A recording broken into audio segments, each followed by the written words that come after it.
Hey, welcome back, class, and Happy New Year. This is week 7's video. It's for January 4th to the 8th. What we're doing today is we're going to learn Topic 3, Section 2. So if you have your books, feel free to follow along. If not, I'm going over the exact same things inside your book.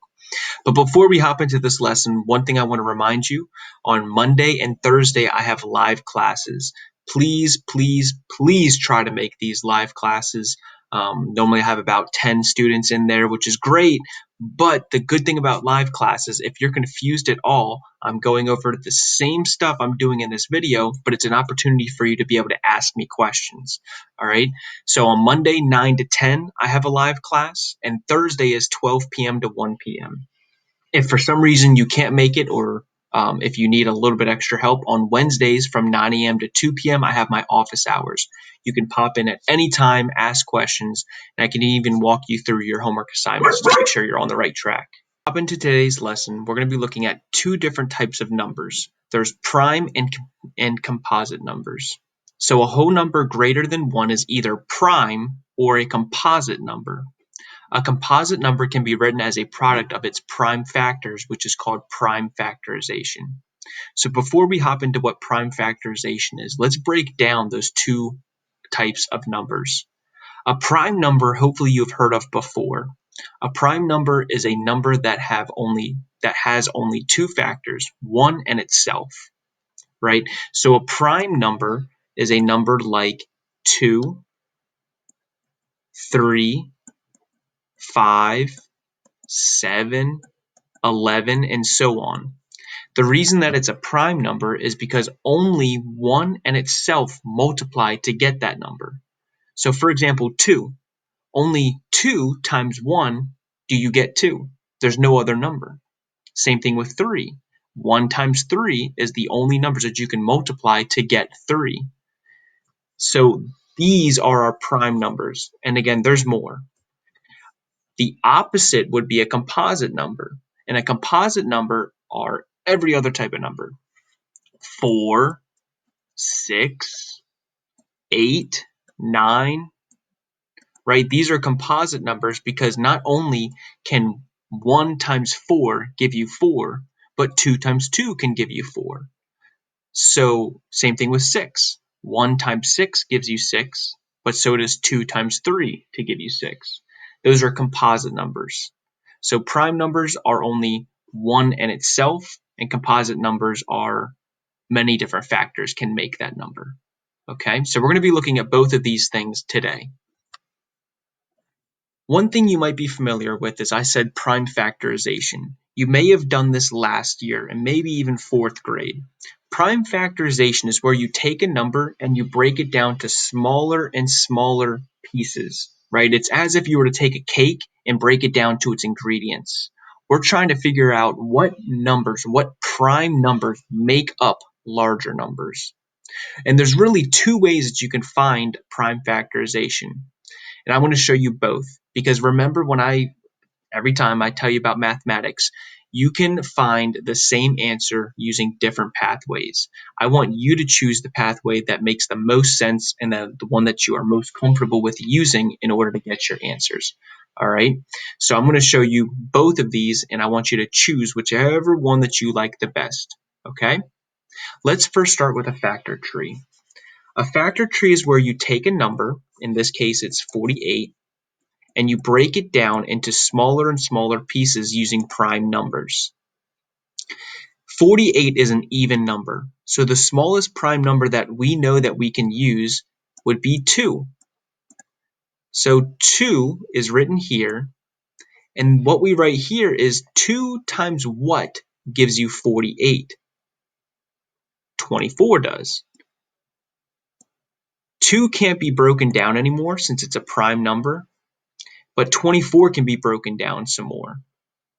So what numbers do we know multiply to give us 24? Let's start with small prime numbers like 2 and 3.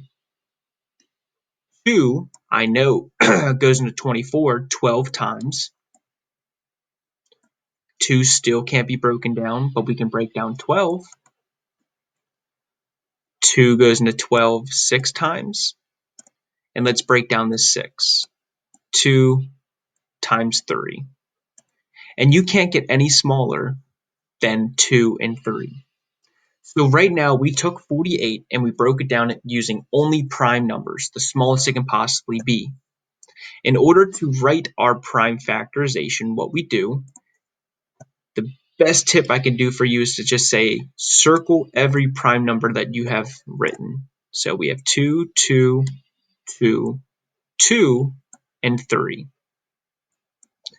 And what you do is you take these numbers and you just multiply them. So we have 2 times 2 times 2 times 2 times 3. This is the prime factorization. These are all of the prime numbers that are factors of 48. 2 times 2 times 2 times 2 times 3.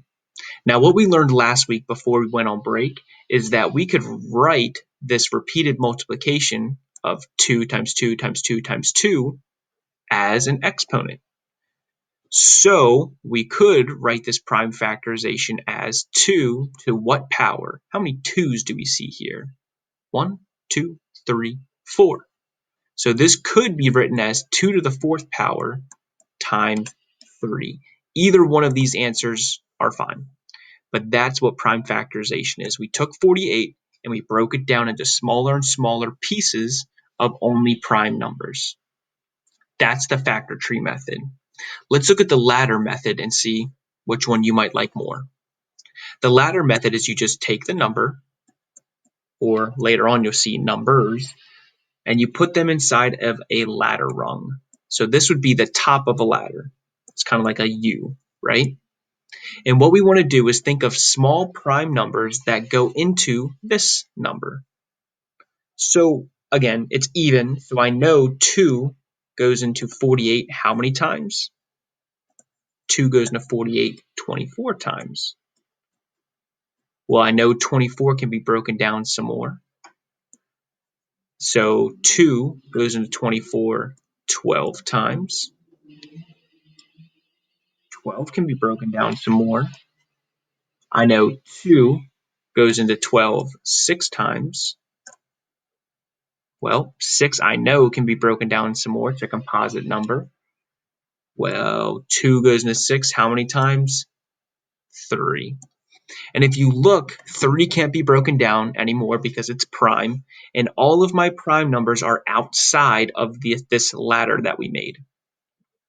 For prime factorization, just like we did over here, you can write it out. 2 times 2 times 2 times 2 times 3. So there's my prime factorization. It's the same thing that we got over here, or I could have written it 2 to the 4th power times 3. The same thing. So whichever method you like, go ahead and use. I'll show you for all the rest of this video how both methods can be used. All right. So let's look at greatest common factor, least common multiple. So first up, let's see least common multiple. Let's break down what least common multiple is really saying. What is it asking us? Least, smallest, common multiple. Multiple sounds like multiply. What we're trying to find here is the smallest number that both numbers will multiply up to. We're trying to find what's the smallest number that they can both multiply up to. That's it. So the question here says find the LCM, least common multiple, of 2 and 5. So for the factor tree method over here, what we want to do is write 2 and 5 and figure out the prime factorization of both. Hopefully you remember that 2 and 5 are prime numbers. So really the only factorization I need to do here, what numbers do we know multiply to get 2? 1 and 2. And to get 5, it's just 1 and 5. Well, that was easy. So what I did is I just wrote out the prime factorizations. So for 2, it's 1 and 2, and for 5, it's 1 and 5. In order to find the least common multiple, what we do is we list the greatest number of times each factor appears in either prime factorization. So the greatest numbers we have here are just 2 and 5. So we have 2 and 5. And all you do is you multiply 2 times 5, which gives you what? 10. So the least common multiple, the smallest possible number that both 2 and 5 multiply up to, is 10. That's the LCM. So that's the factor tree method. And this one wasn't too hard because it's just 2 and 5. Soon we'll have some larger numbers where it might be a little bit more difficult, okay? But I kind of like the latter method a little bit more, just for me. Because in those larger number examples, the ladder method makes it pretty simple and it's more clean, in my opinion. So for the ladder method, what you do is just like the last example, write both numbers inside of a ladder rung, 2 and 5. And it's basically division. We want to see what number or what factor goes into 2 and 5. Well, if they're both prime, no number goes into 2 and 5 besides 1. So 1 times what gives us 2? 2. And 1 times what gives us 5? 5. So nothing really changed, and that's okay. But in order to find the LCM, what you do, you draw an L, and you multiply all of the numbers on the outside. 1 times 2 times 5. 1 times 2 is 2, and then 2 times 5 is 10. So the LCM of 2 and 5 is 10. Our answers are the exact same. So whichever method, go ahead and use it. Let's try GCF and see how it differs than this. So for the greatest common factor, let's break this down. The greatest, the biggest, common factor, and a factor is a number that divides into another number. So we're trying to find the biggest number that can divide into both numbers, the greatest common factor. So my question here says, find the GCF of 18 and 36. Let's try the factor tree method first. So for the factor tree method, what we do is we write both numbers down, and we want to find the prime factorization. So 18 and 36. So for 18, since it's an even number, I know 2 goes into it. Well, 2 times what gives me 18? 9. 2 can't get any smaller, but 9 can be broken down into 3 times 3. 2, 3, and 3 are all prime numbers, so I'm done. Now let's do 36. 36 is also an even number, so I know 2 goes into it.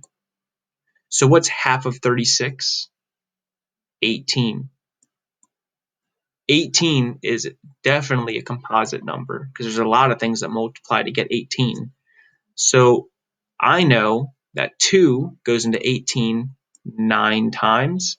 And just like we said over here, 9 is a composite number. So 3 times 3 gives you 9. Now I have found the prime numbers of each of my two numbers, 18 and 36. We have 2, 3, 3, and 2, 2, 3, 3. Let's write out the prime factorization.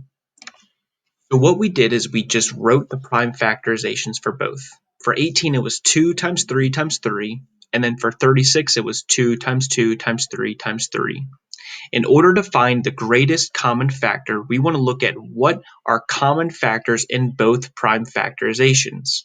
So what numbers do we see that they have the same? For 18, they both have 2's, so we have 2 and 2. 18 has 3, and so does 36. So we have 3 and 3 that are the same, and they both have another set of 3's.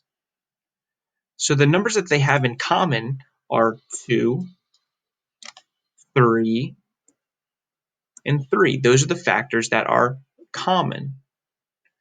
To find the greatest common factor, what you do is you multiply these common factors. 2 times 3 times 3.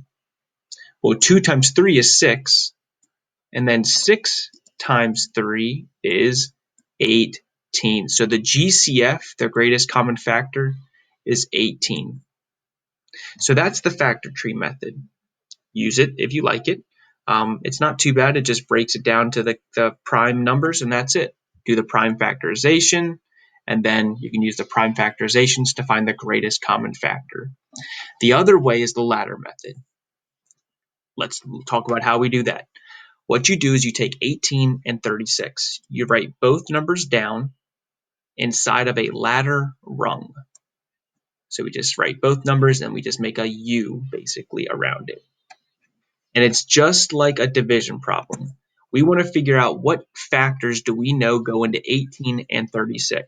You can choose small numbers, you can choose larger numbers. Well, I know 3 goes into 18 and 3 goes into 36. So I'm going to write a 3 outside here. 3 times what gives us 18? 6. 3 times 12 gives us 36. Well, 6 and 12 are both composite numbers, so I know that there's factors that go into both of those. So I can break these down a little bit more. 6 and 12, they're both even, so I know 2 goes into 6 3 times, and I know 2 goes into 12 6 times. 3 is a prime number, 6 is a composite number. But is there a factor that goes into both 3 and 6? Yeah, 3 goes into 3 one time, and 3 goes into 6 2 times. 2 is prime, and you can't get any smaller than 1, so I'm done. So now that I've done the ladder method, to find the GCF, what you do is you look at the numbers on the left. 3, 2, and 3. If you notice, they're the same numbers that we have here. 2, 3, 3. 2, 3, 3. What do you think we do with them? We multiply them. So 3 times 2 times 3. 3 times 2 is 6. 6 times 3 is 18. If you see, you get the exact same answer, the same GCF. So if you want to use the ladder method, this way. If you want to use the ladder method, go ahead. You just take the two numbers, you put it in a ladder rung, and you basically divide all the way until you can't get any smaller.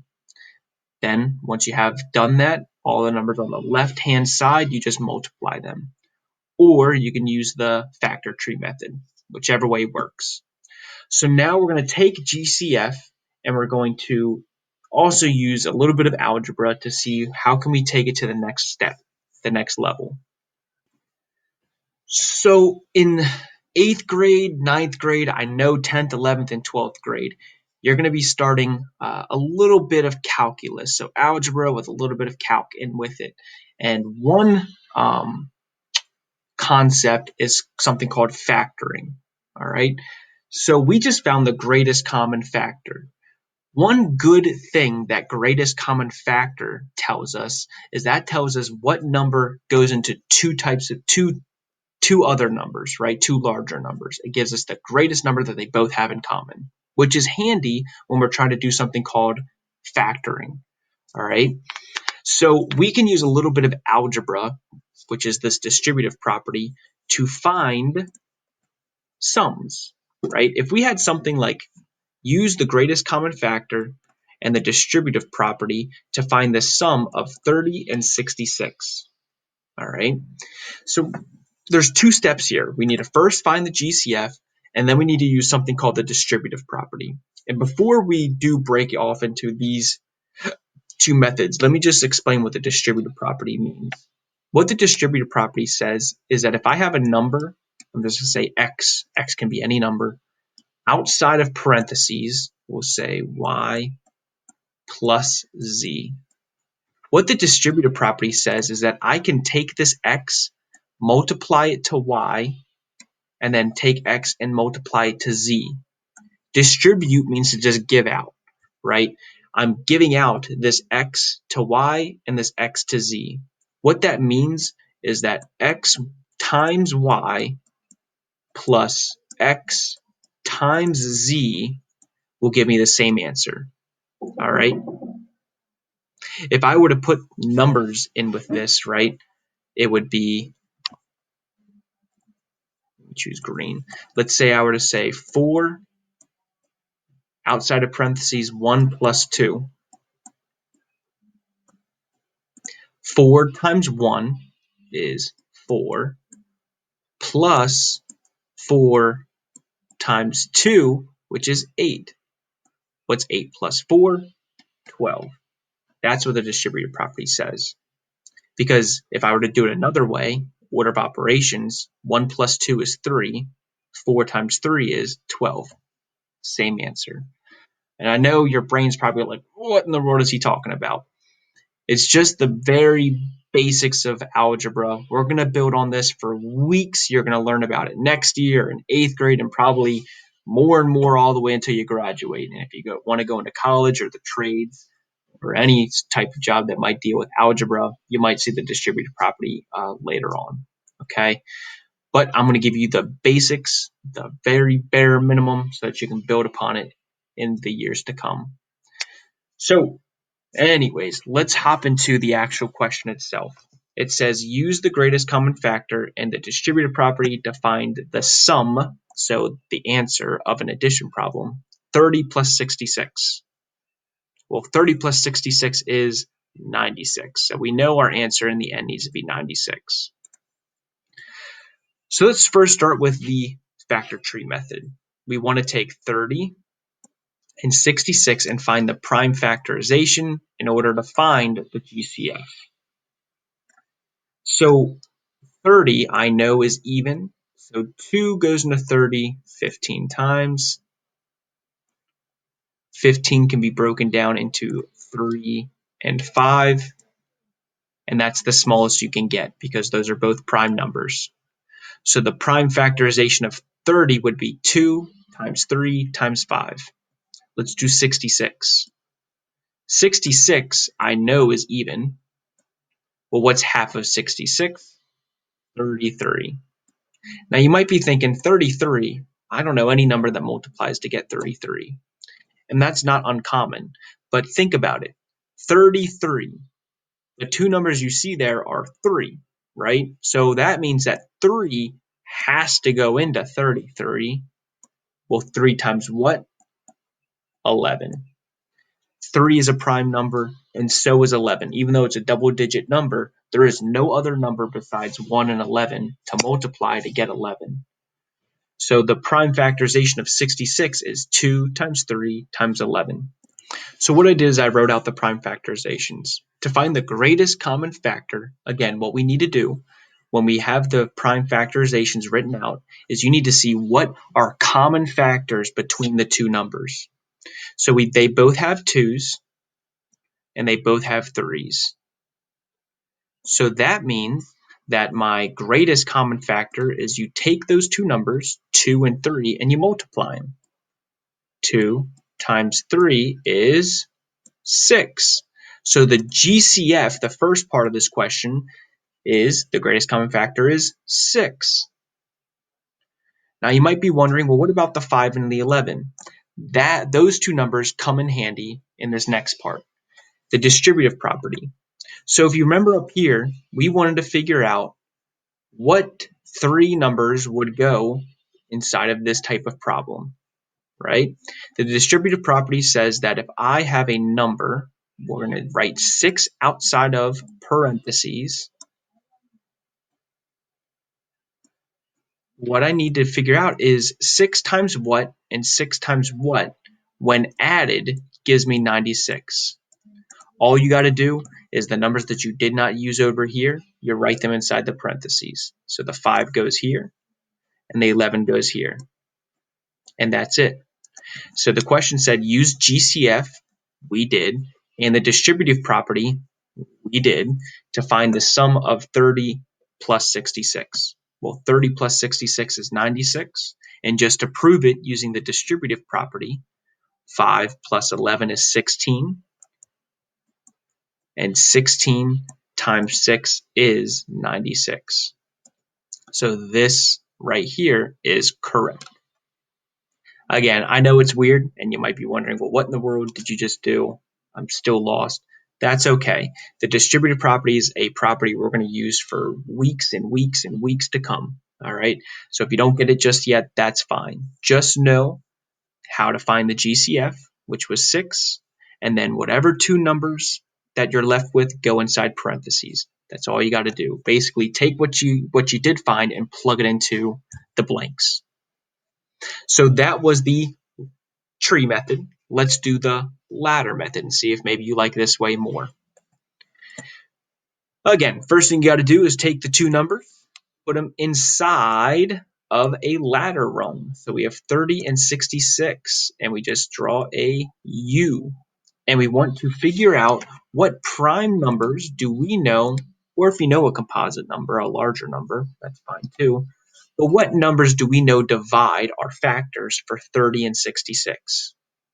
I'm going to start small, and I'm just going to say they're even. I know 2 does. 2 times 15 gives me 30, and 2 times 33 gives me 66. Now, this might be a little bit tricky, but think about it. We said over here, to get 33, you had to multiply 3 times 11. So I know 3 and 11 are factors of 33. I know 11 is not a factor of 15, but 3 is a factor of 15. So I would write 3 out here. 3 times 5 gives me 15, and 3 times 11 gives me 33. 5 is a prime number, 11 is a prime number. I can't get any smaller. So remember back to the last example. To find the GCF, what you do is you multiply the factors on the left, 2 times 3, which gives you 6. And in order to use the distributive property, all you do is you take the two numbers on the bottom, since they can't get any smaller, and you just write them inside parentheses. 5 plus 11. And then that's your answer. 6, and then parentheses. 5 plus 11 equals, well, what's 30 plus 66? 96. And if you look, you get the exact same answer. So whichever method you like more, go ahead and use. The reason I like the ladder method is only because it's less work, for me at least, but you have to just keep your numbers in line, and don't forget to keep going until you can't get any smaller. All right? So those are the 3 types of examples you're going to be seeing on your practice problems for this week. Refer back to this video and how I did these examples if you need a little bit of help. All right? So like I said in the beginning of the video, that was this lesson. But if you have any questions, please make sure you join my live classes on Monday at 9 to 10 and Thursday 12 to 1. I go over this exact video. I go over additional examples to hopefully make things make a little bit more sense for you. But it's a perfect way for you to hear the material and for you to be able to ask questions. All right, you would not be the only student inside the class. Typically, I have about 8 to 10 people that consistently show up to these live classes. I'd love to have everybody. I have 70 some students. Love to see all of you in there, because then you can interact with your peers, and then you can have a question answered for you. So that is Monday and Thursday. And then if you do have any other questions, remember Wednesday from 9 a.m. to 2 p.m. you can pop into our conference room at any time, and I'll be happy to help. All right, I'm here to help you, especially since we're starting algebra. I know things can get a little bit more tricky, but please take advantage of this. That way you are staying on the right track, and we're all getting through getting A's together. All right, so I hope to hear from all of you. If you have any questions, send me a message on Schoology. And until the next video, stay safe, stay healthy, and I'll see you later. Bye, class.